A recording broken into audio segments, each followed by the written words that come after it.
now I think setbacks and failures are perfectly fine, and it's part of the learning process. And if you don't fail a bunch of times, you're never going to really know where it is you want to go. 1, 2, yeah. Come on. 1, 2, 1, 2, 1, 2. 1, 2, 1, 2, 1, 2. Yes, sir, you are tuned in.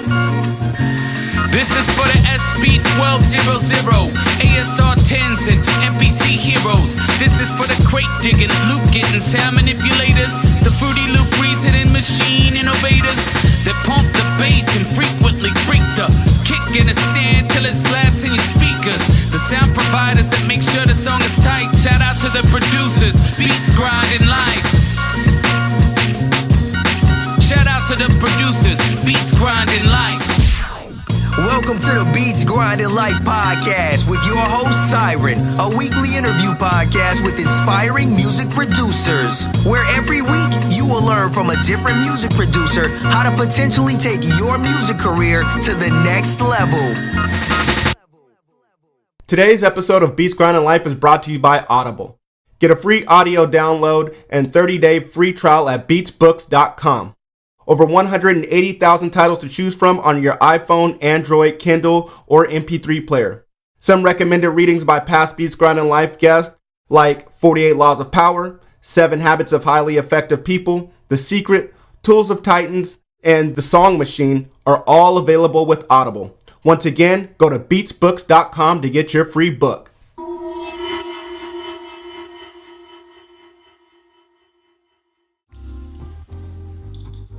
What's up, Beat Grinders? This is another episode of Beats Grinding Life. I'm your host, Siren Beats. With us today, we have Kyle Devine. Kyle Devine is a multi-genre based music producer, audio engineer, and DJ hailing from Portland, Oregon. Kyle is what we consider a Swiss Army knife in music. Whatever you need, he can definitely deliver, and deliver with extraordinary results. His resume proves it. He has credits with Talib Kweli, rapper Big Pooh, Joey Badass, Big Crit, Mr. Fab, and he has licensed songs with McDonald's, Google, Nissan, ESPN, MTV, and many more. Yo, Kyle, what's up, man? Hey, Siren, thanks for having me on, man. Oh, no problem, man. It's a pleasure over on this end. You know, Beat Grinders, you guys don't know, but I've been looking up to Kyle for years and years. He has been a staple in Portland hip-hop for a minute, mixing, engineering, producing, and so it's definitely a pleasure to have you up on here, Kyle. Well, thanks for having me.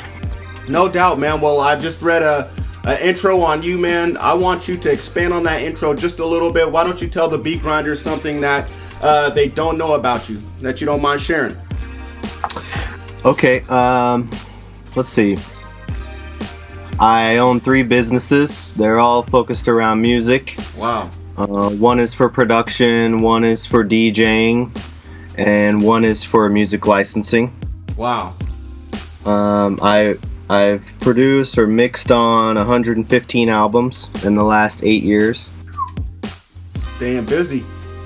And I've done 2,300 sync placements. Jeez, man. Wow, that's awesome right there, man. You know, I don't know if you're familiar with this producer, Rhythm J. He used to work for iStandard. Now he works for Jingle Punks, and he licenses music as well. He was a guest on here. I think he said like every day, like 5 of his songs are heard on TV, which I thought it might have been 5. It could be more than that. I can't remember, but every day, there's not a day that passes that his music is not on TV. I mean, is it kind of the same with yours? I mean, having that many placements. Yeah, it varies. I use a website called TuneSat to track my placements, and it's playing over in Germany and Norway and Spain. Wow. One that's getting a lot of play right now is the music that I did for Goodyear. ESPN is playing it on quite a lot of basketball games. It's a commercial that they have. The Cavaliers are in it. Okay. Wow. I'm gonna have to look for that. That's dope, man. Well, congratulations on that, man. I mean, from what I remember, you know, just back in the day, you know, you were definitely I wouldn't say chasing placements, but you were producing music for Portland artists. You were mixing Portland artists, and so you definitely made the change from making music for artists to now to sync licensing. What made you make that change? Well, when I got started with production back in 2002, I really enjoyed just hearing people rhyme or sing over my beats, and that was really exciting, which turned into me operating a studio business. And but then becoming a studio owner, it became more about the overhead and making sure that the place was always booked. Right. And I got a little burnt out on just constantly grinding and doing recording and mixing, and then I wasn't doing as much production as I had liked. And I found an avenue in licensing that relied solely on just my skill set at beat creation or production, and started putting a lot of energy and thought into making those things happen for me. So it was just a way to reignite my passion for composing and music production. That's awesome, man. That's awesome. And I'm sure you get to express yourself a little more, because I mean, as far as like genres go, it's endless as far as sync licensing, but with hip hop, you're kind of limited. Would you kind of say that a little bit, or?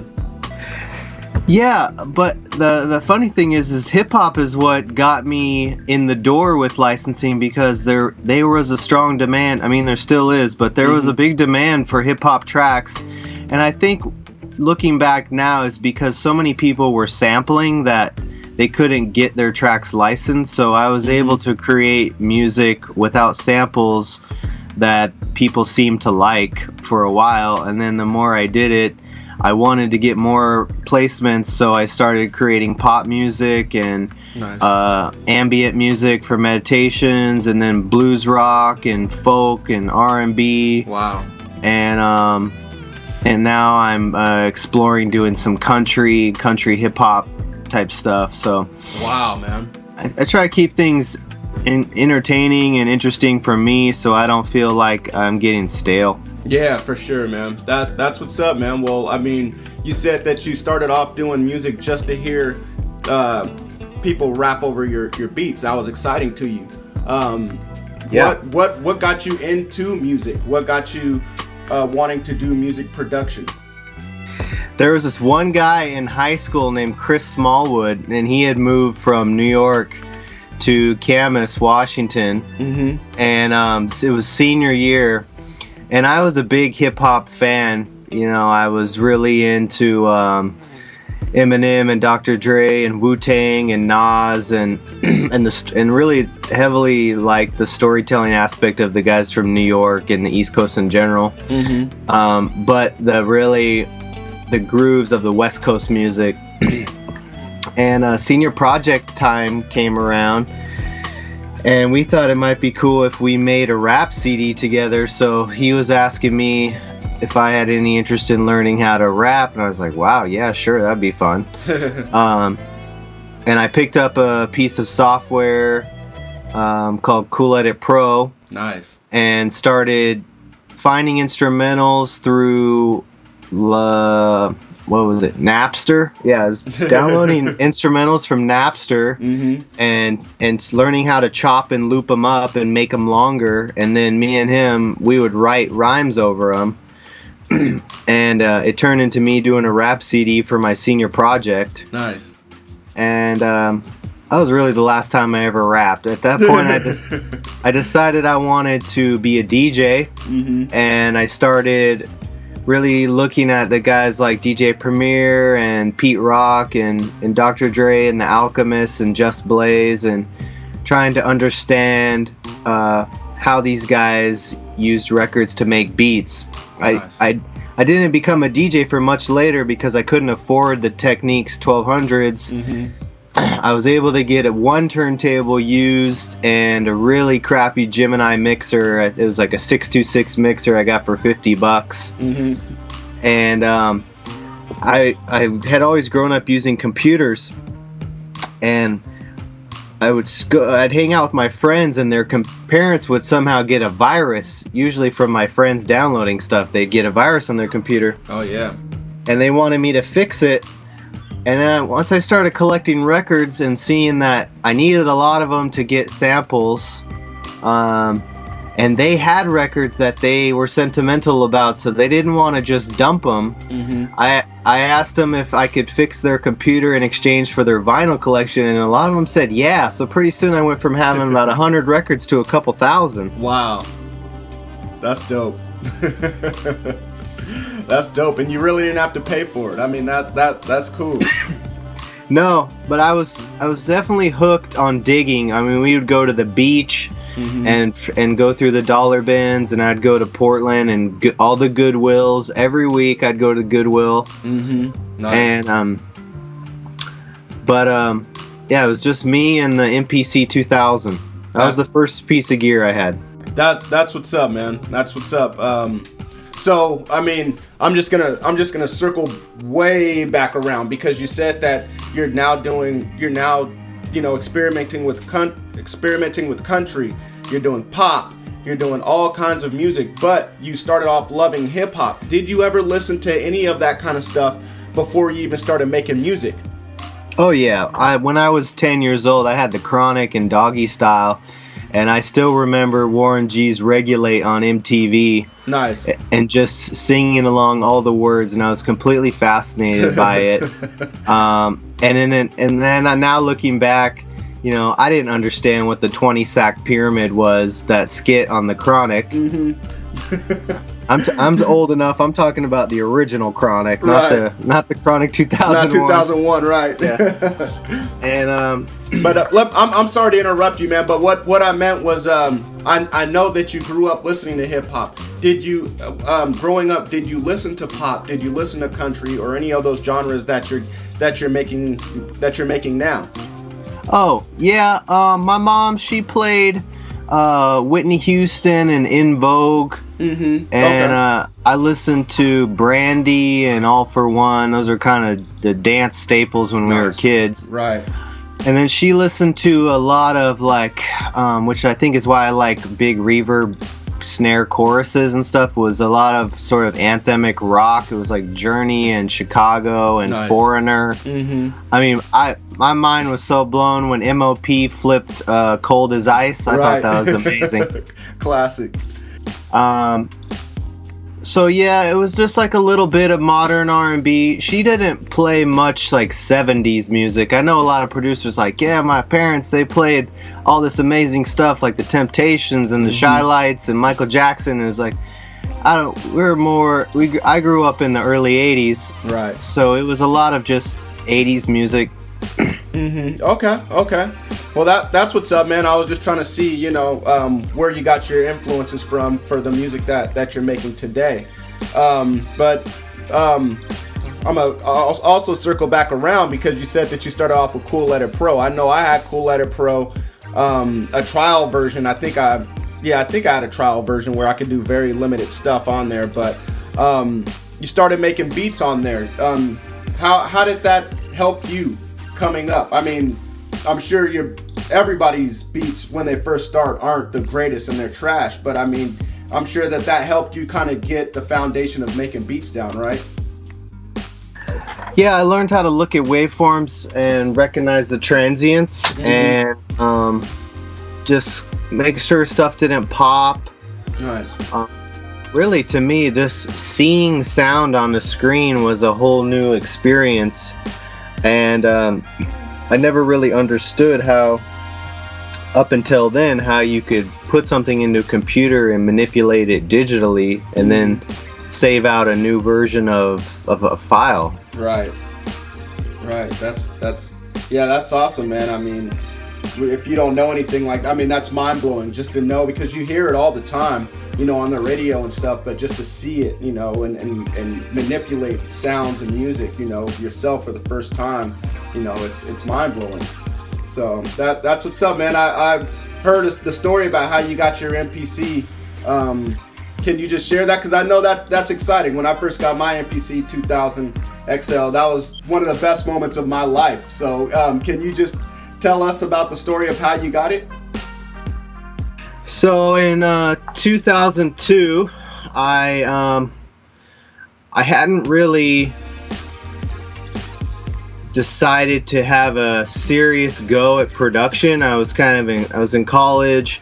I was pursuing a major in computer science. I thought I was going to be a programmer of some kind, and music was kind of in the back of my mind. I was still a huge fan of it at that point. I was giving out mixtapes to my friends. I was selling them for $5 a pop if I could.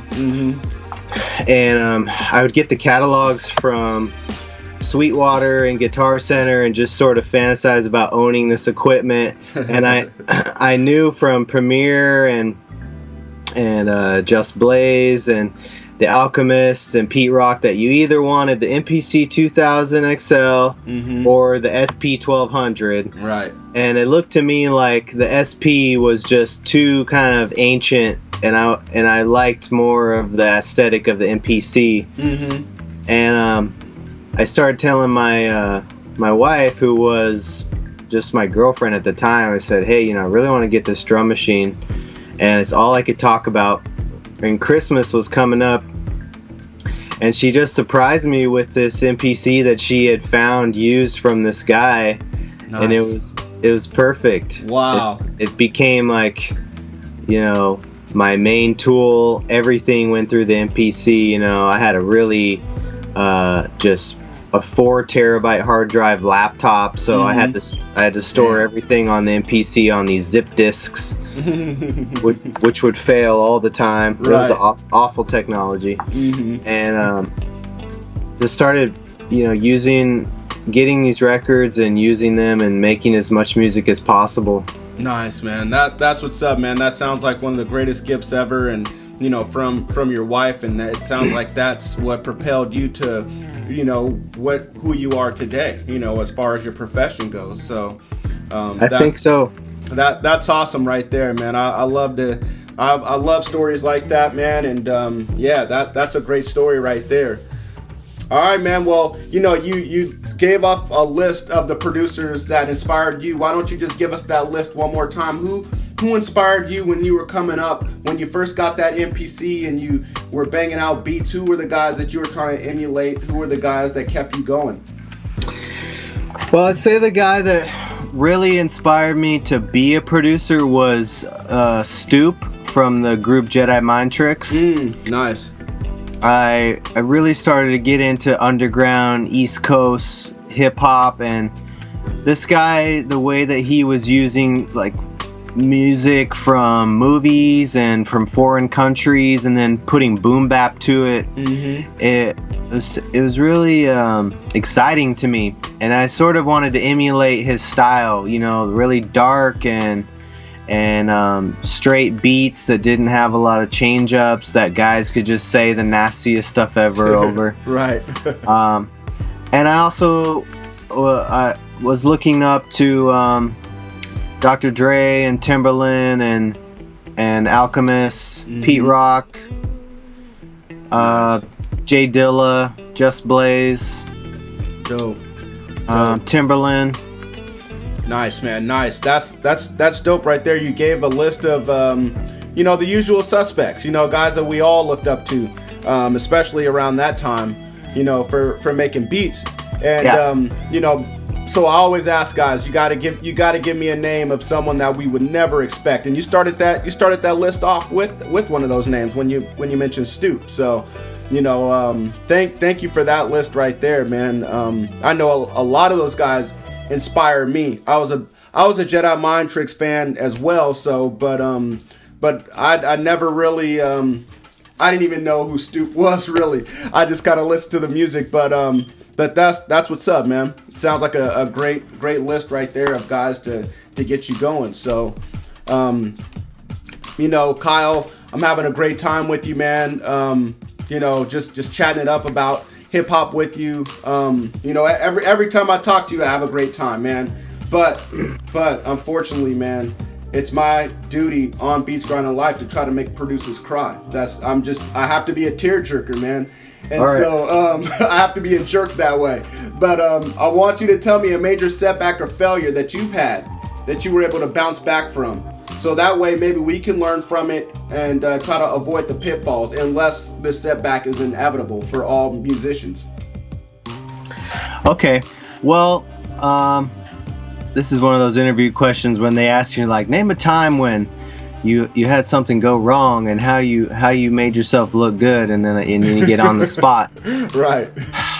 I want to say, though, that now I think setbacks and failures are perfectly fine, and it's part of the learning process, and if you don't fail a bunch of times, you're never going to really know where it is you want to go. Right. The thing that kind of, and I've had setbacks numerous times, but I started a management sort of label-esque group in 2012 called TMT, and this was before the Money Team. Right. Ironically, even my logo sort of looks like his logo, but what did TMT stand for? That was Terminal Music Trust. Okay. So an alias that I went by probably from 2002 until 2011, or no, 2013 was Terminal. Right. And that was my hip hop alter ego. Yeah, I was still calling you Terminal, and you corrected me and said you no longer go by Terminal. So yeah, I'm just Kyle, just regular Kyle. Just Kyle. I had signed and represented 4 producers and 3 music artists that all kind of fell under this urban and R&B genre. Okay. And my goal was to help book them and help the producers sell beats and have the songwriters collaborate with the producers. And it all just kind of, everyone signed on board, and then I couldn't make their dreams happen fast enough, so people got a little frustrated. They thought things were going to happen quicker. At the same time, I was running my studio business.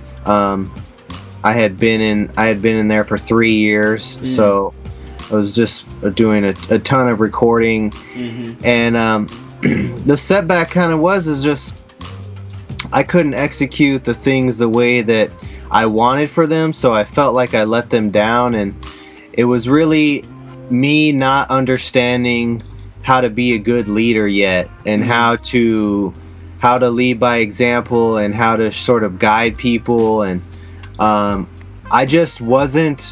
wasn't prepared myself, Right. I still had I had more to my story, and I sort of realized that stepping into being this management role was maybe something that I needed to do 20 years down the road, or 15 years down the road, when I had much more of a legacy and more of a network. Because I think you can't really be a manager unless you have a great network. Yeah, for sure. Yeah, that's I can definitely see where you're coming from with that. On here we've talked about that, on the show. Having your uncle represent you, or your mom represent you, or whatever. Is it a good idea to have someone like that represent you? Not saying you were that to those people, but just saying that someone without a network, someone without contacts, is it a good idea to have them represent you or not? But one thing that I heard from this is that you had a lot on your plate. You were also trying to manage your studio along with trying to manage these artists as well. Right. Any advice for anyone trying to get into management? Would you just tell them to just wait, or would you tell them to just go out and network as much as possible before they try to get artists, or what's the takeaway from this? If I was to do it over, I would start small and just work with one artist. I would not manage anyone until they were generating so much money and were so busy that they needed managing.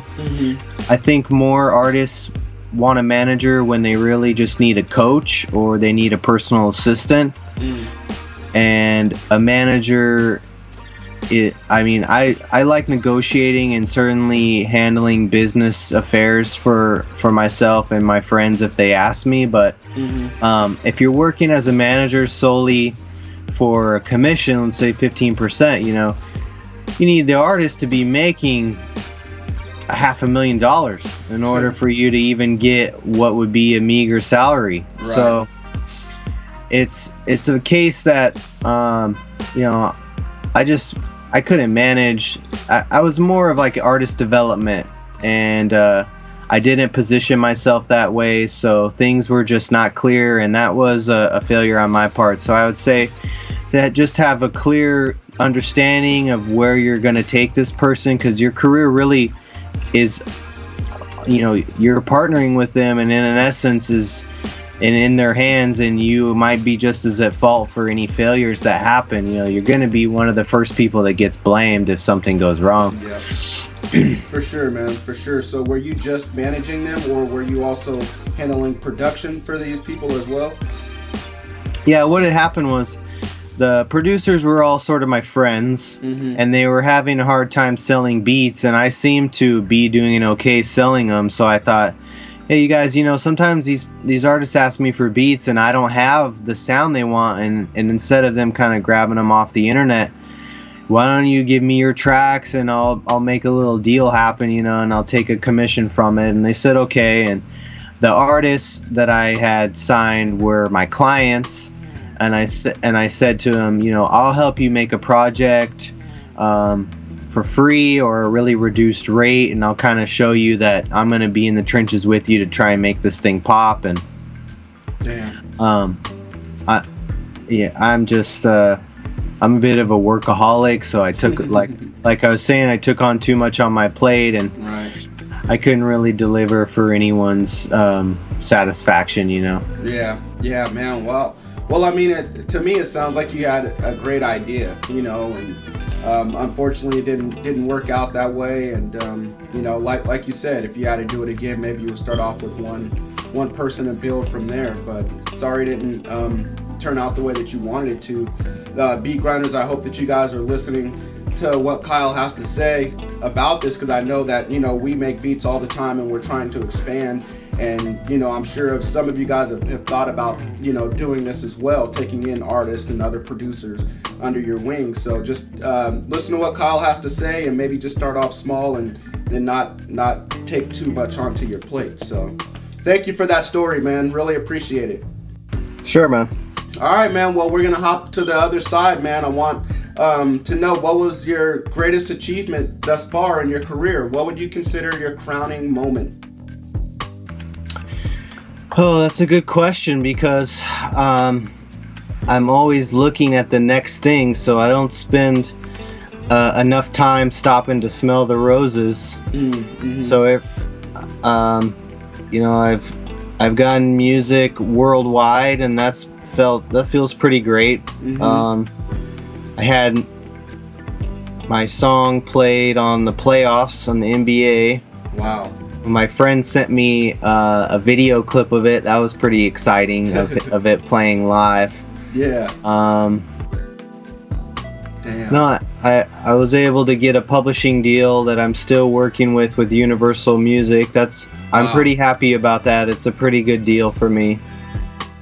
Wow, you've done some pretty amazing things, and it sounds like you're continuing to do some pretty great stuff, man. I guess my greatest achievement would be that I can do this for a living. Yeah. So many people they want to be able to transition full time, and it's really not easy. And I feel for everyone that's trying to do that.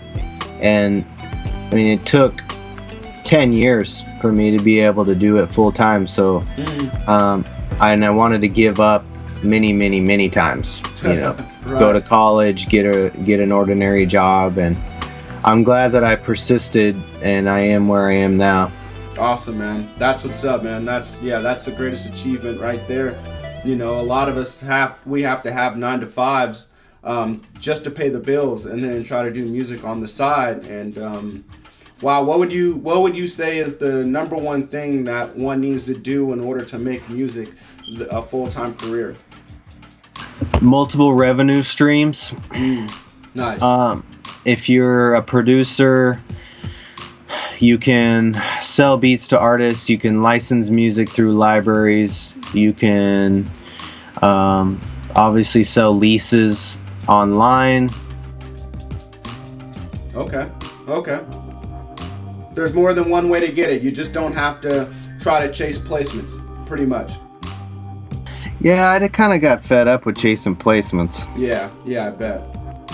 Not to keep bringing this guy up, but Rhythm J was saying that there's only so many opportunities when you're chasing placements. You know, Kanye West only has 13 songs on his album, and he already knows who some of those placements are going to. So therefore, there's only like 3 or 4 slots available, you know, on that album. But when it comes to music licensing, there's tons and tons of opportunities that are available, you know. And so why just try to fit in to placements on certain people's albums when you can go over and you can try to be on so many shows? Or, you know, like the Kardashians on their show, they have so many placement opportunities because they're playing these songs that are like 10 seconds each, and the show is 30 minutes long. Yeah, my brother-in-law works in reality TV, and Nice. he's a post-production supervisor, and he says that they play on average 300 cues an episode. Whoa. Yeah, well, there we go. 300 an episode. That's nuts, man. And there's how many shows in a season? And that's just one show. Yeah, there's around 10 to 15, so, you know, around 3,000 to 4,500. Wow. Yeah. Every 10 second is a cue ping, so even if they cut up your beat and they play it 3 different times, you get 3 syncs. Wow. Beat grinders, I hope you guys are paying attention. I definitely am. Kyle is definitely motivating me to try to definitely move into that direction. So, wow, that's awesome, man. Wow. I'm blown away by that. Okay, well, man, I want to know, you know, we're all chasing greatness. You're doing great things, and you have been for many, many years, man. So I want to know, what do you do in the typical day? So that way, maybe we can set our day up like yours, and we can somehow achieve the same level of greatness that you are. Well, if you'd asked me a month ago, it would have been, I don't know, I just figure it out every day. But I started to really get a regiment, and it's been helping me out to just be more productive. And so every morning I get up at 7, and I had to get my kids ready for school, and they get on the bus at 8. Okay. And then at 8:30 I go to the gym. And while I'm doing the cardio, I try and learn something related to music production. So I'll watch Masterclass, which is really phenomenal, by the way. If you can get Masterclass, it's $180 a year, and there's a lot of excellent celebrities on there just telling you their story and their process. Really inspiring. Okay. Even outside of the field of music, just creativity in general. Wow. Or I'll watch Theory, or some production stuff. I'm still constantly trying to figure out new production techniques. And then, I finish up at the gym, come home, take a shower, eat, and then I answer emails for about an hour. And then I get to seeing what I need to work on, whether if I have to write a new cue for a licensing, or I have an artist coming over and I need to prepare for a session, or I have some stuff that I need to get mixed. Nice. And how long does that usually take? How far does that take you into the day? Work till about 4, and then my kids get home at 4:15, and I normally have to kind of say, hey, what's up? You know, they want to talk about their day, so that's typically where I take a break for about an hour. And then I'll get back working usually until about 8, Okay. And especially if I have an idea that I'm in the middle of, I really want to see it all the way through.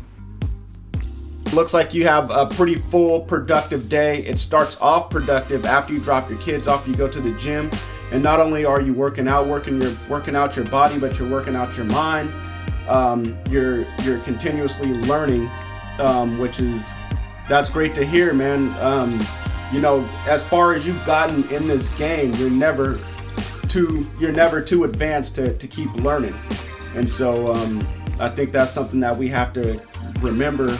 And then, yeah, man. I mean, it sounds like you shut it down pretty early, but you're getting up early and you're getting straight to work. So that's what's up, man. That's one thing I was just gonna say. Sometimes I'll pick up around 9 and then I end up going till 2. But it just depends on how excited I am with an idea. Right. Okay. All right, man. Well, this next portion of the interview we like to call In the Studio. We get to find out what's in your studio, what you do with everything in your studio, and how you do it. So, you ready? I'm ready. All right, man. I want to know how do you start crafting beats? Do you have a set ritual when you first start making beats? Do you like to turn off the lights, turn on the lights? Do you like to open the shades, have coffee? What do you do when you first start making beats? It's a good question. I like to do all those things. So I have coffee. I've got 2 salt lamps that I turn on. Nice. I open the shades if it's daytime, and I close the door. Nice. I load up the DAW and turn on my keyboard, and then I decide, okay, what am I gonna write? Who do I want to write for? What do I want to write about? What story do I want to tell? What key am I going to be in? Nice. And then I just sort of look for that first sound and I make it interesting until it motivates me or it excites me to want to develop the idea further. And sometimes it'll take 30 minutes. Sometimes I'll have it right away. Right. That's awesome, man. That's dope right there. Yeah, I'm looking at my cup of coffee here and my 2 salt lamps as well. So that's what's up, man. All right, man. Well, I want to know, what's a not so secret weapon that you have in that studio? Well, what's a not so secret? Like, everyone's heard of it, so they just don't know I have it. Something that we may not know that you have, or maybe it's something that you really don't tell people, but you don't mind telling folks now. Oh, well, I use Contact for about 95% of my production. Not wow. I'm not surprised, actually. I have about 300 libraries for it, and when I wanted to stop sampling, finding realistic sounds at that point was really hard. And Contact, thankfully, the people who make libraries for Contact, they are so meticulous with what they sample. Right. That, you can make some pretty convincing parts. Yep, for sure, man. What's your favorite library? My favorite. That's probably a hard question. Right now is all the stuff that Output makes. Nice. So use Analog Brass, Exhale, Analog Strings, and Substance. Dope, man. Shout out to Output. I mean, they've been mentioned on this show so many times. Output is really putting out some great stuff right now. Yeah, I really feel like they've kind of latched on to the modern sound of hip-hop and pop production and provide really good starting points to make stuff that's fits right into your tracks pretty quickly. Nice, man. That's what's up, man. All right, well, I want to know what else do you have in your studio? What's all in your arsenal at the moment? So I have a Complete Control S88 keyboard, and what is this thing called again? A TC Electronics Clarity Meter. So I use that to get my volume and my phase and my to make sure that the levels are good. Nice. Okay. It's basically like my mastering chain.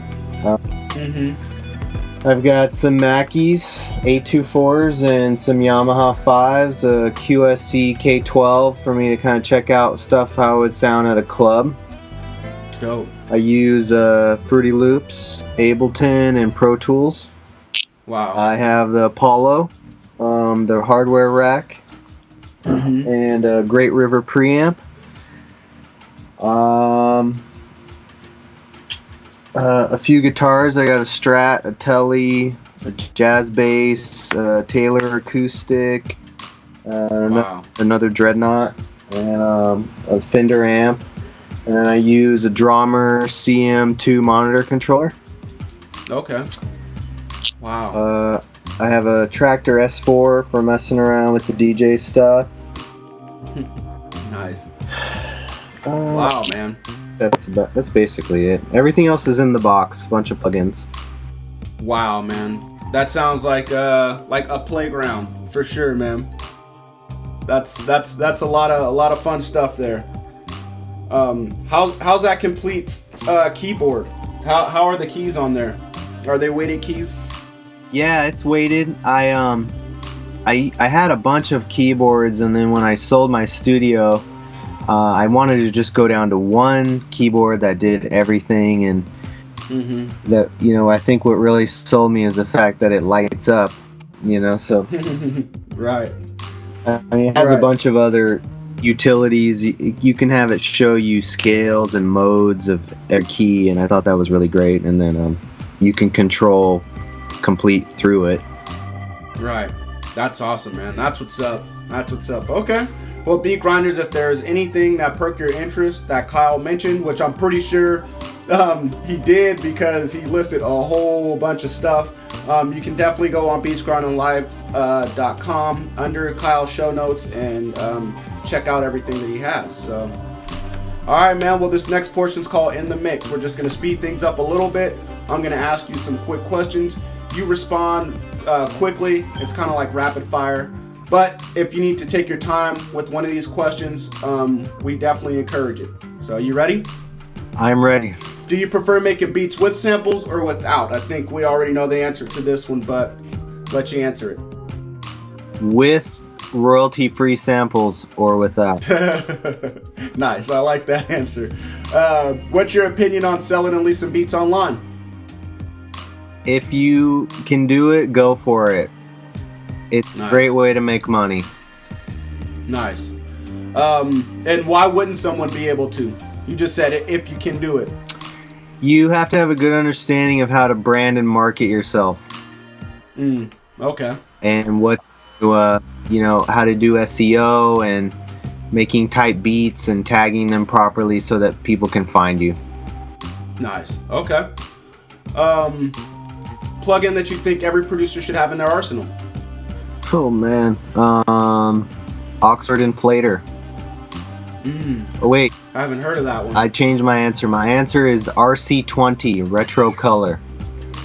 Okay. Wow, I haven't heard of that one either. So I'm definitely gonna have to do my research on those two plugins. So, okay. RC20 will take a stock sound and make it sound like a sample. Wow. Now I'm really interested. Okay, that's what's up. Phenomenal plugin, man. I'm using do you have a music right now that it's supposed to be 60s soul, but we recorded it modern style, so then I just make the plugin make it sound lo-fi. Man, okay. Well, as soon as I get off of here, I'm gonna check that out. Beat Grinders, you guys are probably gonna do the same, so we're probably gonna break the internet trying to look at this thing. So, all right. Do you have a book that you think every producer should read? And it doesn't have to be music related. It can be any kind of book. Yeah. Well, I have one right here that's really good for music related. It's called How to Make It in the New Music Business by Ari Herstand. Okay. And he gives you tips on the whole process, contracts, branding, marketing. Do you want a pub deal? Do you want to work with a label? How to tour? It's a broad scope crash course in the music biz, written by a musician. Dope.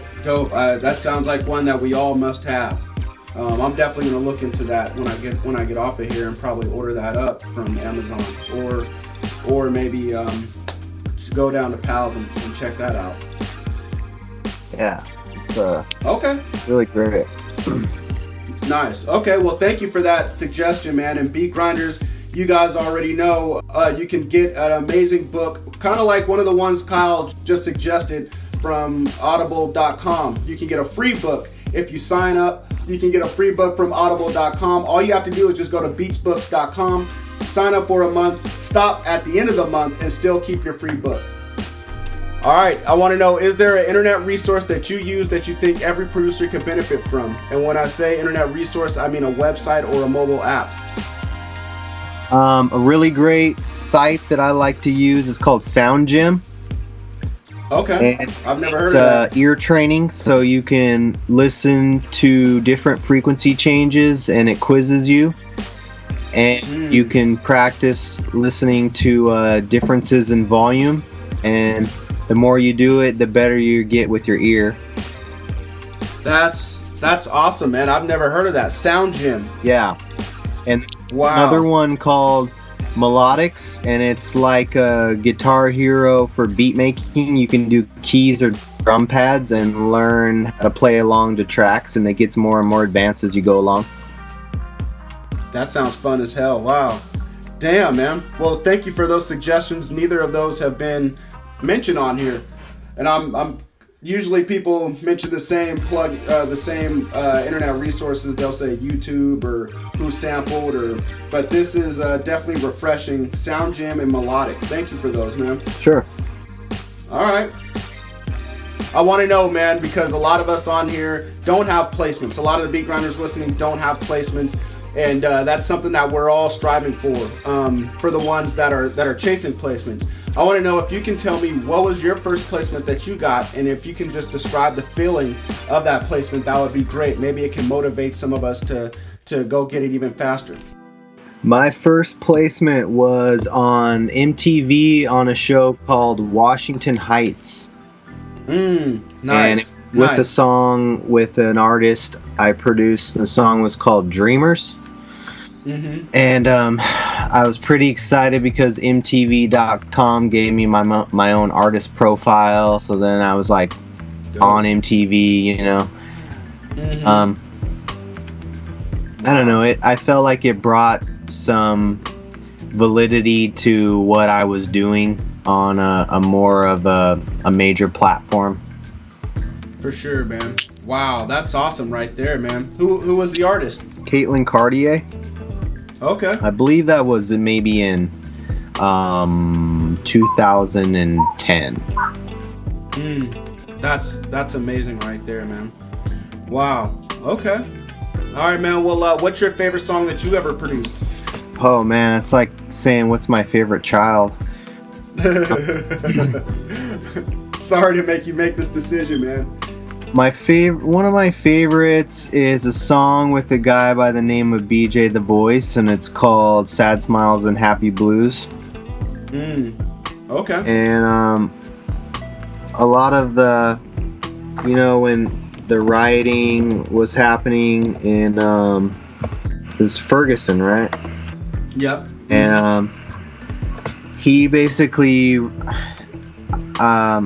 I knew I wanted to somehow use music as a way to speak on this topic, and being that I don't sing, I have to sort of brainstorm like, okay, who's passionate about this, who's going to understand how to write in such a way that we're going to make a connection. And every time BJ would come to the studio, he and I we would get off on these tangents of like conspiracy theories, and then I knew that he is an activist at heart, and so I had started making these chords, and I called over some other musicians that had never worked together but had all worked with me, and I just kind of slapped together this band. Like, hey guys, nice. Come play piano, come play bass, come play guitar. That's dope. And they all came and laid the track, and then BJ came over, and I always keep it a surprise. I say, hey, I got this beat I want you to hear, but you got to come to the studio. But that way, when he comes in and he sits down, and I can play it for him, and I get to see his initial reaction. And right.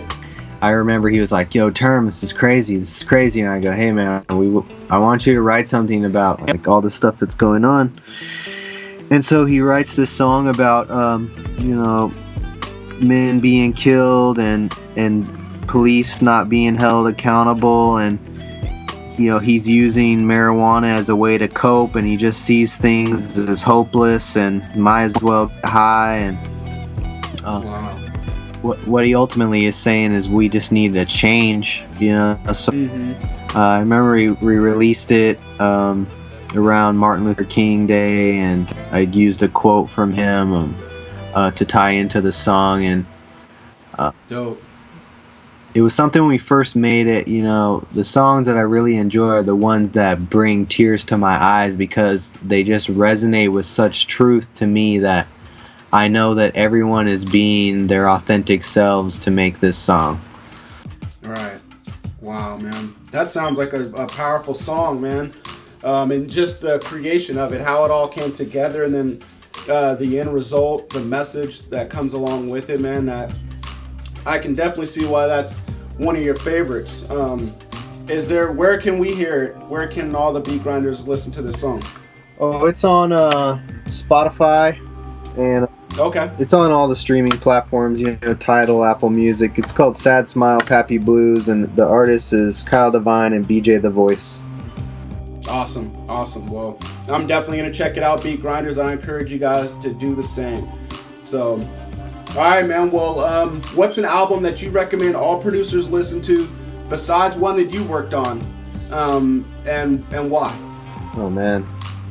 So I listen to albums for different... I always listen to them to study them. And kind of scope out what's the new things that are happening, and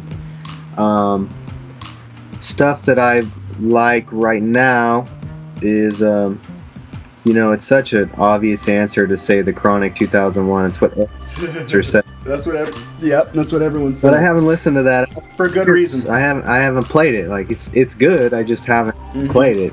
Honestly, I don't even really play albums. I just play singles or playlists. But I really like these are projects that impacted me, and it was Urban Flora by Alina Baraz and Gala Mateus. I'm super into how her vocals are dreamy, and the beats are so down tempo and spaced apart, and they sound really just saturated, and there's like elements of jazz and some EDM in there.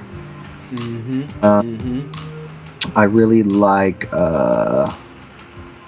this album by a guy named Grandson.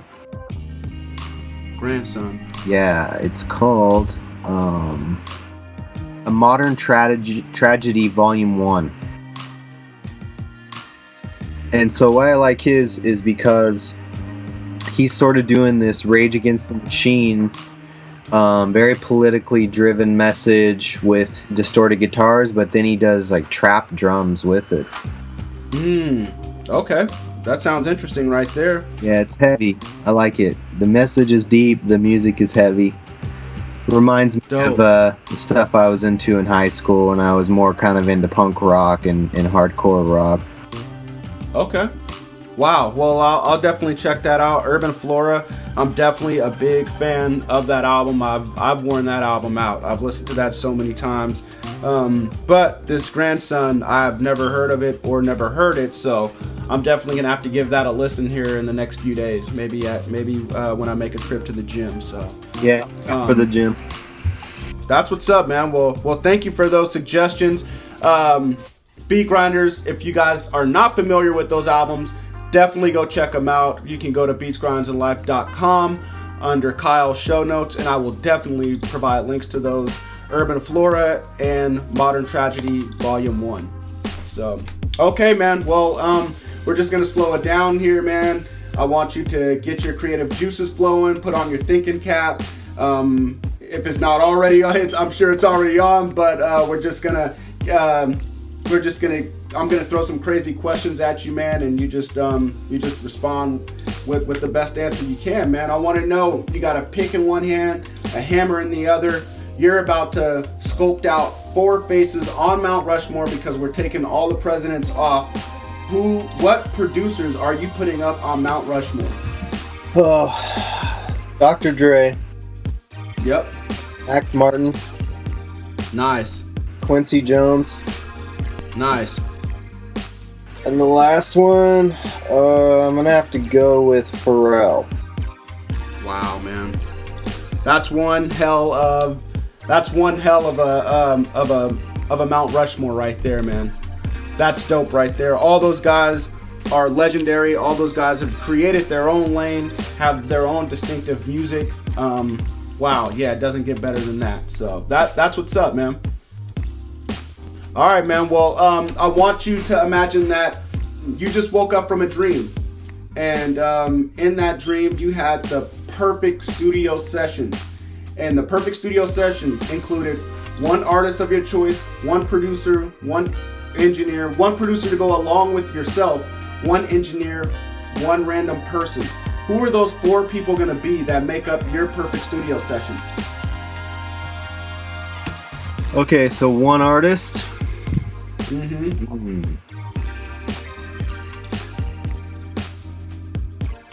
I'm probably gonna pick Keely Shea. Okay. Not familiar with Keely Shea. She's somebody that I've done a couple projects with. She's here locally. Really quick writer. Performs with a lot of style. Understands catchy pop melodies. I feel like I'd have a good chance of making a hit with her. So nice. Okay. You want me to pick another producer that I'd want to be there? Yep, to go along with yourself. Okay.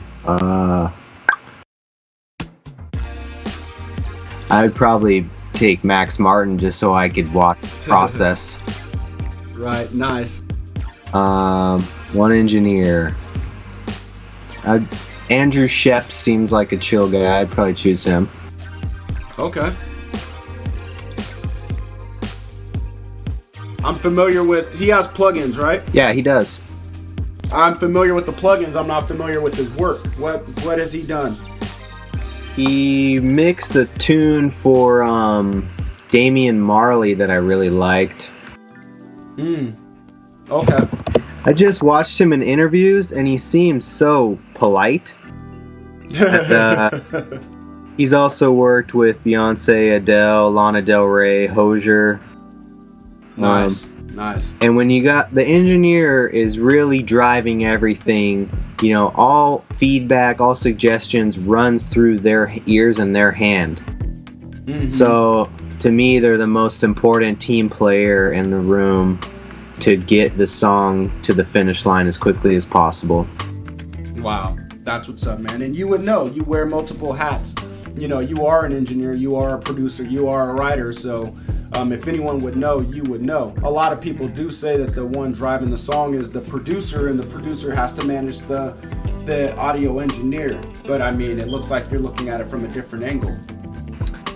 Yeah, just because for me, on the independent level, I was being the producer and the engineer, so you're part motivational and part working on the process to get a good quality recording and making sure everything's organized. I mean, it's great when 2 people are doing it, but that's just not always the case.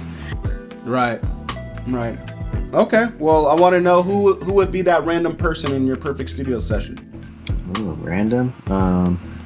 I'd probably bring my friend Stas, because he always is positive, and he really enjoys documenting stuff too. So yep, you need somebody like that. You definitely need somebody to document everything when you have a studio session like that. You know, I love the fact that, you know, any musician in the world, you know, when you pick the person that you work with, Kelly Shea, because you just know the capabilities that you guys have when you work together. You would also bring in Max Martin. You know, I mean, we don't even need to mention the stuff that he's done. He's created hits on top of hits on top of hits. You know, and I do think that his style mesh with yours would just be a dream come true. And then Andrew Shep, you know, you just mentioned some of the stuff that he's done, and it seems like he would definitely mix a great record that all you guys created. And so then you got your boy Stoss documenting it all, man. That does sound like a great session, man. I'm glad that, you know, you chose somebody that, for the artist that, you know, you already know you connect with, instead of, you know, a lot of people would have said Beyonce or Rihanna or whatever, you know. But that's a dope answer, man. Thank you for that. Yeah. All right, man. I want to know, if you woke up tomorrow and you lost everything that you had, you ended up on a new planet identical to Earth, but all that you had was your knowledge and $1,000. So you don't know anyone, you don't have any contacts or anything, but just your knowledge that you've gained over the years. $1,000. What would you do to restart your career? I'd probably buy a computer. Nice. With that whole $1,000, with all the 1,000.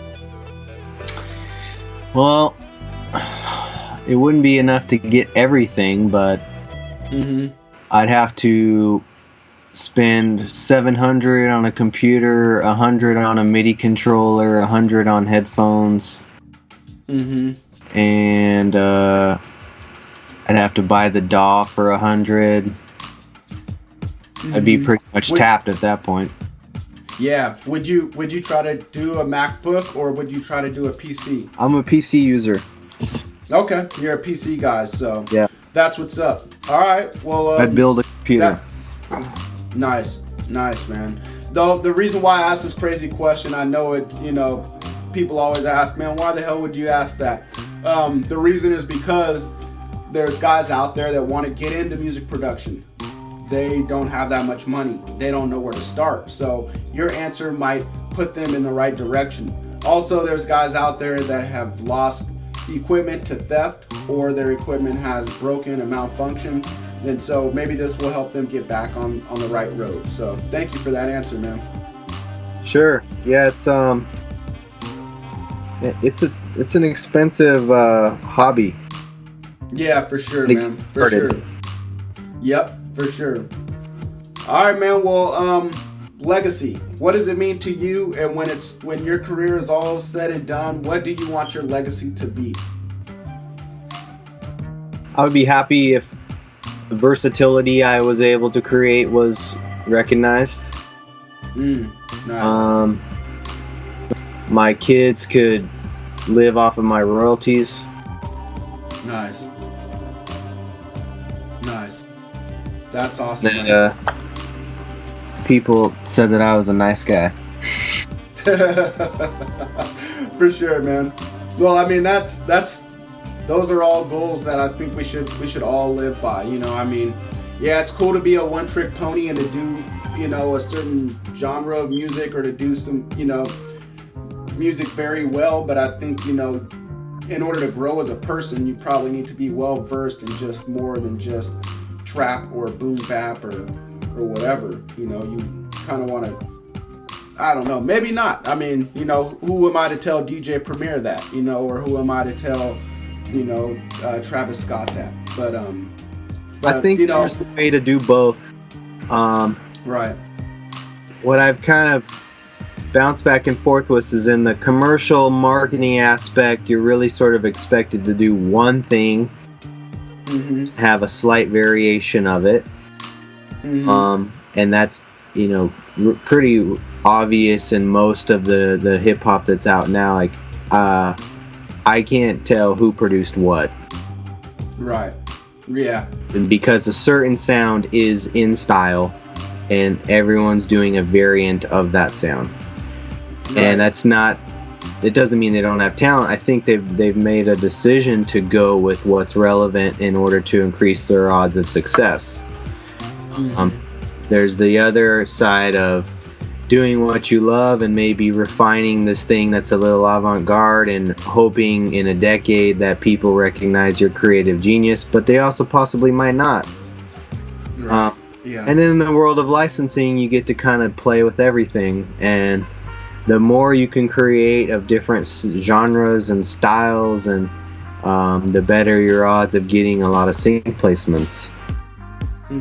So it's just a matter of where you want to go in your career and what makes you happy. For me, I never wanted to have people say I was a one-trick pony. So nice. I've constantly tried to push myself and get into other realms of music. Yeah, I don't think we're ever going to say that about you, man. No one's ever going to say that. I mean, you're well-versed. You're doing it all, man. So, yeah, that's one reason why I look up to you, you know, is because you're able to do just about any and everything. So, that's what's up, man. You know, I also said, you know, it's also goals to, you know, when you talk about legacy, you know, you talk about something that you left behind to assist other people, or, you know, whether that be your music catalog, you know, maybe you can inspire someone with your music, or, you know, in the case that you just mentioned, you know, with your music catalog, you want to be able to have royalties so your kids can live off of it. And I think that's the ultimate goal, you know, is to leave something behind for your kids. And so that would be dope. That'd be great, man. And then just, you know, you being a nice person, I think that we should all strive to be nice. The world would be so much better if everyone was nice to everyone that they came into contact with. So you're definitely doing that, man. You're one of the nicest people I know. Every time I see you out, you say what's up, even though you don't have to. Some guys are jerks and they don't, you know, but you definitely make it a point to come up and say what's up, say hi, and I appreciate that from you, man. And so, yeah, man, you're definitely leaving a great legacy behind you, man, already. I appreciate that. Hey, man, we're all in the brotherhood of music. Yes. We understand what frequencies do to other people, so it's kind of like nice. A guild of magicians, you know. For sure, man. That's awesome, man. That's dope right there. Yeah, you're right. We do know how frequencies can affect other people, man. So, all right, man. Well, I want to know, what's the greatest piece of advice that you've received coming up in your career thus far, and what advice would you have to all the beat grinders listening today? Greatest piece of advice is to know what you don't know. And what I would say is to collaborate with people who have a complementary skill set to what you do, but it's not exactly what you do. And you'll make something new, and it won't be quite you and it won't be quite them, but it will be new and probably leave a lasting impression on you subsequently on all your future art pieces. Nice, man. That's awesome. That's a good way to leave this interview off, man. I love it. I think I understand the first piece of advice that you mentioned. I think it was know what you don't know. Can you just elaborate on that just a little bit for the people that might not have got it? Well, the reason I still learn when I go to the gym is because I feel like as soon as I think I have it all figured out, is I'm going to be on the downward trajectory to failure. And not in an essence that failure is wrong, because I said earlier that failure is fine, but once you feel like you know everything, then you're sort of limiting your growth opportunity. Yeah, for sure, man. That's awesome, man. Well, thank you for that. You know, someone told me that, you know, the day that you feel like you shouldn't learn anything is the day you should probably just leave this earth. You know, I think learning is a continuous thing that we should all be doing, whether you're in music or not. You know, whether you have a trade, maybe you need to learn about that trade, or if it's not that, maybe learn how to kindle and enhance your relationships. But we should all be learning as we go through this thing called life. So thank you for all that advice, man, and thank you for this interview that you provided. You've definitely dropped some gems. I'm going to go back with a notepad, listen to this, and write everything down, and probably listen to it a couple times just for inspiration, man. Okay, great, man. Well, thank you for having me, and let's talk again soon. Yeah, man, no doubt. do you have any more words for the listeners that you want to that you want them to hear? Is there something that you want them to look out for, or is there something that you want them to go and listen to that you put out, or is there a way that they can contact you if you want to be contacted? Sure. Yeah, my social handles are Devine Noise. That's DevineEnoise, and my website is kyledevine.com. My licensing company, if people are interested in submitting, is called checkyourvibe.com. And some tips, if you want to get in the world of licensing, try to aim for 2 to 2.5 minute long piece. Have stuff follow a 3-part story, beginning, middle, and end. Look for changes to happen in the music every 4 bars, either rhythmically or melodically. Figure out some tags to describe the mood of your music, 2 or 3 tags. Make sure your PRO information with BMI or ASCAP or CSAC, if you can get invited to them, is all squared away. The biggest barrier to entry in licensing is when you're providing music to people if you don't have what's called a one-stop, meaning you have all the information provided, everything's cleared and ready to go, because these people work under, in my experience, 48 hours, 72-hour deadlines. You have to kick them over tracks. Okay. Wow. Well, thank you for that added info on licensing, man. I'm sorry, Beat Grinders. I'm sorry to you, Kyle, that I didn't ask those questions before. I should have, man. But thank you for providing those gems, man. I'm definitely going to Google a bunch of stuff that you just mentioned and try to find some libraries as well. So thank you for that. Yeah, no problem. Okay, and Beat Grinders, thank you guys for listening to another episode of Beats Grinding Life. If you guys found any value from this episode, which I'm pretty sure that you have because Kyle spit gems from beginning to the very end, please let him know. Tag him on Instagram. Take a screenshot of this episode. Tag him on Instagram and let him know what kind of value he provided for you. Let me know as well. And also be sure to rate and review this podcast on iTunes. It just gets the word out about how dope this podcast is. You guys already know how it goes down. You've been mentored by another dope producer. This week you've been mentored by Kyle Devine. So you guys consider yourselves lucky for that. Keep making beats, stay on your grind, and live life. All right, peace, y'all.